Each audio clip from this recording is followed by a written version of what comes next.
Sud Radio. Les Français parlent au français. Les carottes sont cuites. Les carottes sont cuites. Sud Radio Berkoff dans tous ses états. Alors, que se passe-t-il dans les universités, dans certaines universités de notre cher et vieux pays, dans cette douce France apaisée, comme chacun sait, où il y a quand même de temps en temps, et surtout en ce moment, quelques mouvements divers qui organisent des choses qui ne devraient peut-être pas être quotidiennes dans ce temple du savoir et de la transmission. On en parle tout de suite. Sud Radio André Berkoff. Ça balance pas mal. Berkoff dans tous ses états, ça balance pas mal sur Sud Radio. Philippe Clay, c'est une chanson qui date de plus de 50 ans. Il disait mes universités, il parle des universités d'avant Jussieu, d'avant Nanterre et d'avant 68. Mais nos universités d'aujourd'hui, 50 ans après, c'est pas Jussieu, c'est pas Nanterre. Le terrain a tout à fait changé. Et comment? Alors, Yann Poem, bonjour. Bonjour. Vous êtes influenceur et vous êtes fondateur du collectif Eros. Et vous êtes allé récemment, on va en parler notamment, ce qui se passe notamment à Nanterre, dans la célèbre université de Nanterre dont parlait Philippe Clay. Et vous êtes allé, il y avait, je crois, un drag show à Nanterre, organisé de façon tout à fait officielle d'ailleurs, oui. C'est ça. Alors qu'est-ce qui s'est passé exactement? Racontez-nous. Alors avec le collectif Eros, nous avons infiltré il y a quelques jours donc un show de drag queen. Je vous entends me dire qu'il y a aucun rapport avec les enfants, parce que c'est vrai que moi de base je fais des infiltrations en lien avec les enfants. Là ce sont pour la plupart des jeunes adultes, et en fait figurez-vous monsieur Berkoff que ce show de drag queen est financé par la CVEC. Qu'est-ce que la CVEC? Oui. La CVEC, c'est la contribution des étudiants et de campus que chaque étudiant doit cotiser pour la CVEC, pour tout ce qui est sanitaire, social, culturel. En gros, la CVEC sert à accompagner, à améliorer le quotidien des étudiants en leur proposant tout ça. Et qu'est-ce que ça a à voir avec un show alors ça ne rentre, pour nous, alors on a fait des recherches, ça ne rentre pas dans le critère de la CVEC parce que c'est ni sanitaire et social, parce que l'OMS, je tiens à rappeler elle ne considère pas l'homosexualité et la transidentité comme une maladie mentale.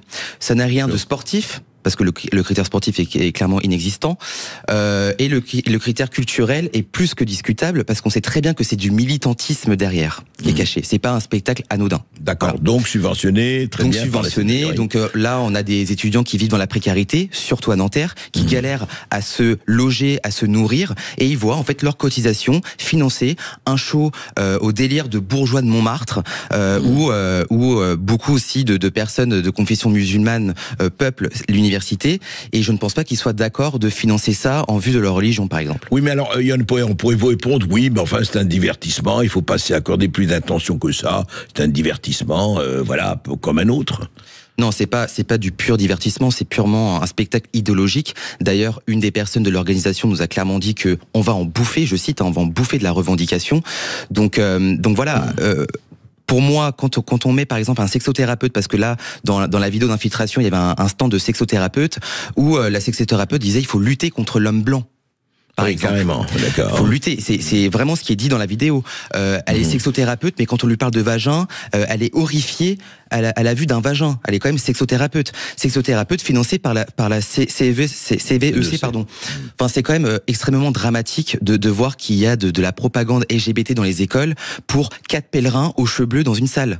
Enfin, excusez-moi, mais moi, c'est un truc et un truc que j'ai pas précisé, c'est que les étudiants doivent payer 103 € annuels. 103 €, c'est pas rien pour des étudiants. 103 € annuels par étudiant. 103 €, ce n'est pas rien, mine de rien. Bien sûr. Et quand on voit aujourd'hui le coût de la vie, beaucoup d'étudiants galèrent, et voilà. Et au-delà de cette manifestation particulière, vous dites qu'il y a beaucoup d'universités, enfin, qui organisent un peu ce même genre de stage ou de show, etc. Alors, moi, je sais qu'à Nanterre, oui. Je sais que dans quelques facs, alors après, dans toutes les facs, je peux pas me prononcer. Bien sûr, mais en tout cas, oui, c'est très très courant que la CVEC serve à financer des shows de drag queen, des ateliers coiffure, maquillage, pour apprendre à se maquiller comme une drag queen, quoi. Enfin, moi, je trouve ça, c'est pas les priorités, en tout cas. Pour moi, c'est la fac, c'est pour apprendre.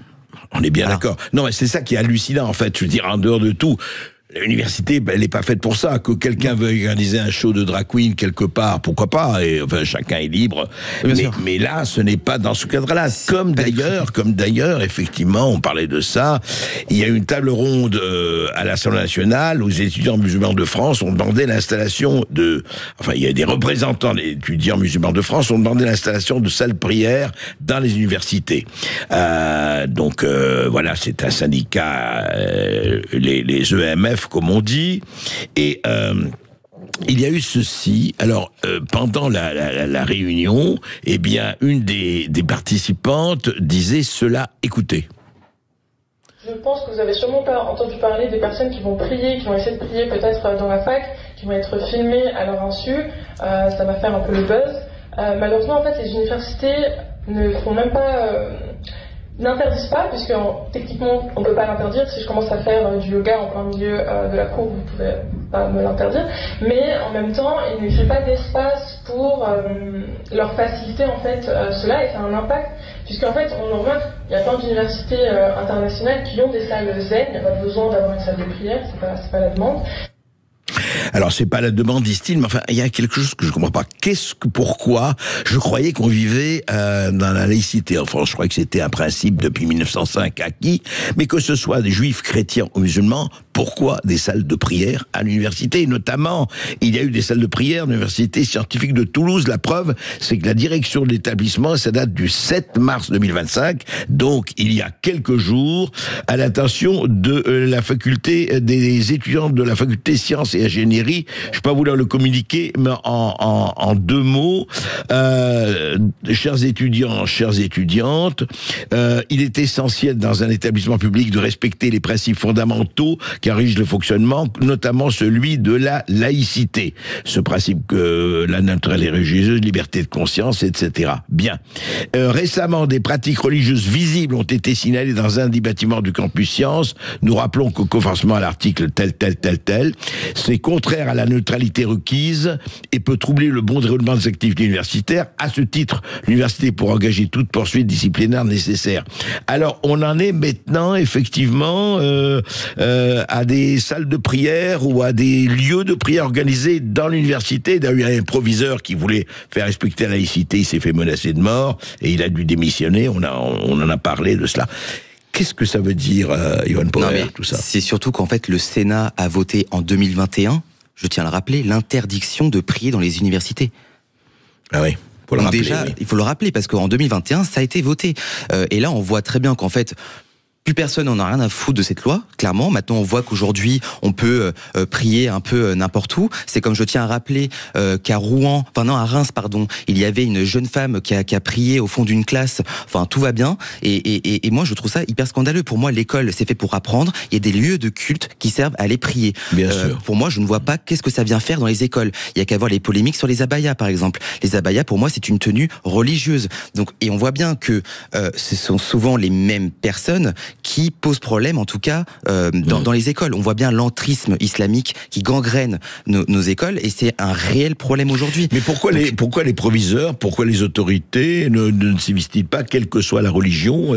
L'université n'est pas faite pour prier, l'université est faite pour apprendre et s'instruire. Par soumission, ils ont peur. Quand on voit qu'il y a des professeurs qui se font agresser pour un voile, ou des proviseurs qui se font réprimander par des parents parce que on leur a demandé de retirer un voile. Donc voilà, ils osent pas. Donc par peur, ils se laissent faire. Et moi, ce que j'ai envie de dire à ces instituteurs ou ces proviseurs, c'est de ne pas céder, de ne pas se soumettre. Et en plus, il y a une loi qui a été votée. Comme je l'ai dit, en 2021, le Sénat a voté une loi pour interdire... Avec l'Assemblée nationale aussi, enfin les deux, je sais que c'est le Sénat. Parce qu'il faut les deux, pour que la loi soit appliquée. J'ai regardé ça juste avant de venir ici. J'ai vu, il y a plusieurs articles qui disent que en 2021, le Sénat a voté, en tout cas, l'interdiction des prières dans les universités. Donc pour moi, c'est extrêmement dramatique. Il ne faut pas se laisser soumettre face à des personnes qui souhaitent imposer la religion dans l'université. Pour moi, ça n'a rien à faire. On est là pour apprendre. Point. Mais Johan Poher, ce que vous dites, effectivement, par rapport que ce soit à des spectacles de drag queen ou autres, que ce soit par rapport à des prières ou autres, effectivement, qu'est-ce que ça a à voir à l'université? On revient toujours au même point, et je crois que ce que vous dites, c'est malheureusement que l'on constate en tirant tous les fils de toutes les pelotes, c'est l'absence de courage, l'absence de résistance.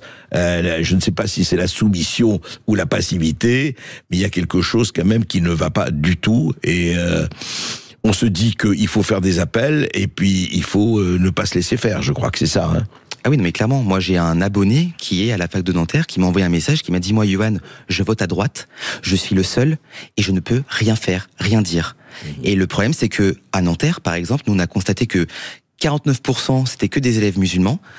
L'autre pourcentage, c'était que des personnes aux cheveux bleus woke, et puis il y avait 1% où c'était des personnes comme moi par exemple. Et forcément, je me mets à la place de ces personnes-là et je me sentirais super mal d'étudier dans cette fac-là et de me sentir obligé de cautionner et d'admettre que voilà, je suis en minorité et que je dois laisser place à l'islam, au wokisme, et que moi voilà, je suis de droite et je n'ai pas ma place dans cette fac. C'est dramatique. Il y a beaucoup d'étudiants qui vivent ça et en tout cas moi je leur apporte tout mon soutien parce que j'imagine même pas le calvaire quotidien que ça doit être, quoi. Tout à fait, je précise effectivement qu'il faut dire que le port du voile intégral est lui interdit depuis la loi de 2010, oui, effectivement pour le respect de l'ordre public, hein, ça n'a rien fait. Et aussi il est interdit de prier dans l'enceinte des établissements sauf dans le cas d'une salle œcuménique et pour tout le monde. Voilà, donc effectivement la plupart des cas sont réglés par le dialogue, dit un spécialiste, mais et qui n'a vu que peu de cas litigieux. En revanche, je crois que les cas litigieux sont en train de croître et de se multiplier, ce qui paraît quand même mériter ce que vous avez fait. Ouais, je vais vous dire un truc là qui me revient, c'est que quand j'étais sur une autre radio, j'avais parlé justement du Ramadan, parce que l'année dernière, il y avait, c'était à Stein, des étudiants qui ne pouvaient pas rentrer dans l'école parce qu'ils faisaient des blocus par rapport au Ramadan, parce qu'il y avait des personnes qui ont osé manger à la cantine. Donc il y avait des parents d'élèves qui étaient scandalisés en disant mais c'est pas normal que pendant le Ramadan il y ait des élèves qui mangent dans la cantine. Enfin, vous vous rendez compte du truc? C'est quand même, on se dit en fait pour une minorité de personnes, je sais même plus si aujourd'hui on peut appeler une minorité parce que j'ai l'impression que de toute façon on respecte pour tout le monde, encore une fois, juifs, chrétiens, musulmans, bouddhistes et autres, on respecte tout, on ne respecte pas. Voilà. Il faut ou alors abolissez la laïcité à ce moment-là. Voilà, il faut savoir ce qu'on veut. Merci Yohan Poher. De rien. Sud Radio, votre attention est notre plus belle récompense. Je voulais vous dire que j'appréciais vraiment Sud Radio sans vouloir vous flatter parce que vous êtes les seuls quasiment qui êtes capables d'inviter des personnalités qui ont des points de vue différents. Sud Radio, parlons vrai.